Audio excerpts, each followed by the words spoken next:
തെരഞ്ഞെടുപ്പ് കാഹളം മുഴങ്ങിയതും രാഷ്ട്രീയ പാർട്ടികൾ വാശിയോടെ പോർക്കളത്തിൽ ഇറങ്ങിക്കഴിഞ്ഞു. ഇക്കുറി ലോക്സഭാ തെരഞ്ഞെടുപ്പിൽ സംസ്ഥാനത്ത് 5 സീറ്റുകളാണ് BJP ലക്ഷ്യം വെക്കുന്നത്. മുന്നേ തന്നെ കേന്ദ്രമന്ത്രിമാരെ തന്നെ നിയോഗിച്ച് ഇവിടങ്ങളിൽ തിരഞ്ഞെടുപ്പ് ലക്ഷ്യം വെച്ച് പ്രവർത്തനങ്ങൾ BJP ആരംഭിച്ചു കഴിഞ്ഞിരുന്നു. കഴിഞ്ഞ തവണ രാജ്യത്തെ 2ാം സ്ഥാനത്തെത്തിയ മണ്ഡലങ്ങൾ പിടിച്ചെടുക്കാനുള്ള BJPയുടെ പട്ടികയിൽ മുൻപന്തിയിലാണ് തിരുവനന്തപുരം ഉള്ളത്. ഒത്തുപിടിച്ചാൽ ജയസാധ്യതയുണ്ടെന്ന് BJP കേന്ദ്ര നേതാക്കളടക്കം വിലയിരുത്തുന്ന മണ്ഡലമാണ് തിരുവനന്തപുരം. അവിടെ 3 തവണയായി വെന്നിക്കൊടി പാറിച്ചത് ശശി തരൂർ എന്ന രാഷ്ട്രതന്ത്രജ്ഞനായിരുന്നു. എന്നാൽ ഇത്തവണ കോൺഗ്രസിന് തരൂരാണെങ്കിൽ നേരിടാൻ കേന്ദ്രമന്ത്രി രാജീവ് ചന്ദ്രശേഖറിനെയാണ് BJP കളത്തിലിറക്കാൻ പോകുന്നത്. കഴിഞ്ഞ 2 ലോക്സഭാ തെരഞ്ഞെടുപ്പിലും ഇവിടെ 2ാം സ്ഥാനത്തെത്താൻ BJPക്ക് സാധിച്ചിരുന്നു. 2014-ൽ O രാജഗോപാലിലൂടെ 2,82,336 വോട്ടുകളായിരുന്നു BJP മണ്ഡലത്തിൽ നേടിയത്.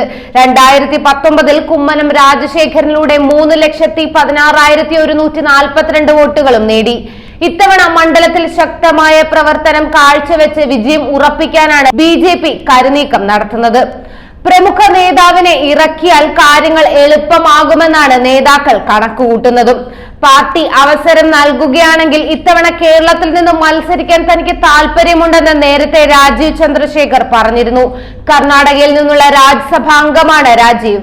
നേരത്തെ 2016-ലെ നിയമസഭാ തെരഞ്ഞെടുപ്പ് സമയത്ത് കേരളത്തിൽ NDAയുടെ വൈസ് ചെയർമാനായിരുന്നു. അതേസമയം രാജീവ് ചന്ദ്രശേഖർ വരുന്നത് ഗുണം ചെയ്യുമെന്ന നിലപാടാണ് RSS നേതൃത്വത്തിനുമുള്ളത്. സംസ്ഥാന നേതാക്കൾ മത്സരിച്ചിട്ടും ഏറ്റവും അനുകൂലമായ മണ്ഡലത്തിൽ പോലും വിജയിക്കാനാകാത്തതിന്റെ അതൃപ്തിയും RSS പങ്കുവച്ചിരുന്നു. എന്നാൽ ബംഗളൂരു നഗരത്തിലെ 3 മണ്ഡലങ്ങളിൽ ഒന്നിൽ അദ്ദേഹം മത്സരിക്കുമെന്ന ശ്രുതിയും കേൾക്കുന്നുണ്ട്. എന്നാൽ നേതൃത്വത്തിന് തിരുവനന്തപുരത്ത് രാജീവിനെ മത്സരിപ്പിക്കാൻ താല്പര്യമാണെന്ന അഭ്യൂഹങ്ങൾ പാർട്ടി വൃത്തങ്ങളിൽ പടർന്നിട്ട് കാലമേറെയായി. കഴിഞ്ഞ തവണ BJPയുടെ കുമ്മനം രാജശേഖരൻ 31% വോട്ടുകളാണ് നേടിയത്. കോൺഗ്രസിന് 41% വോട്ടുകൾ നേടാൻ സാധിച്ചിരുന്നു. എന്നാൽ ഇത്തവണ രണ്ടും കൽപ്പിച്ചാണ് BJP കളത്തിലിറങ്ങിയിരിക്കുന്നത്. ഇത്തവണ തിരുവനന്തപുരത്ത് തരൂർ 8 നിലയിൽ പൊട്ടും. കേരളത്തിൽ ഇത്തവണ മോദി ഗ്യാരണ്ടിയിൽ താമര വിരിയുകയും ചെയ്യുമെന്നാണ് BJP നേതാക്കൾ കണക്കുകൂട്ടുന്നത്. കൂടുതൽ വാർത്തകൾ അറിയുവാനായി ഈ ചാനൽ സബ്സ്ക്രൈബ് ചെയ്ത് ഫോളോ ചെയ്യുക.